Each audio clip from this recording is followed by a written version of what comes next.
The Clock That Stopped at Midnight, Part 3. Anna stared at the coin in her palm, its faint glow pulsing like a heartbeat. The word choose seemed to grow brighter, demanding her attention. Her mind raced. If she returned the coin, she might save herself, but at what cost to the town? And if she kept it, could she bear the weight of what it might mean?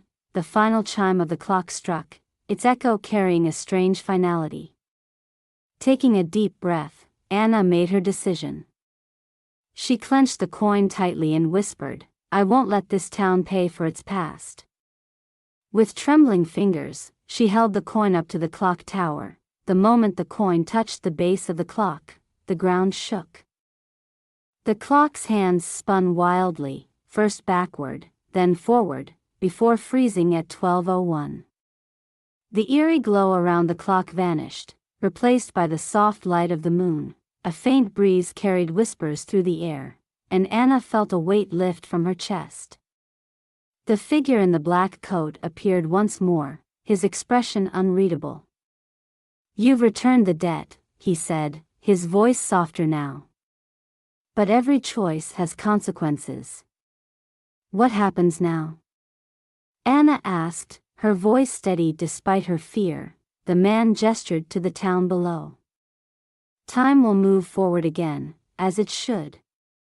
But you've given up something precious, your place in its story." Before Anna could respond, the man vanished, and so did the coin.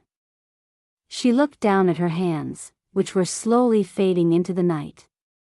The town around her began to glow with life, the clock tower shining brightly, the streets filled with people once more. Anna smiled, a tear slipping down her cheek. She had saved the town, even if it meant becoming a forgotten part of its history. Years later, the townspeople would speak of a mysterious figure who appeared when the clock stopped, a young woman who ensured their time kept moving forward. No one remembered her name, but every midnight, the clock chimed once in her honor, its sound a quiet thanks to the girl who chose to give everything for her town.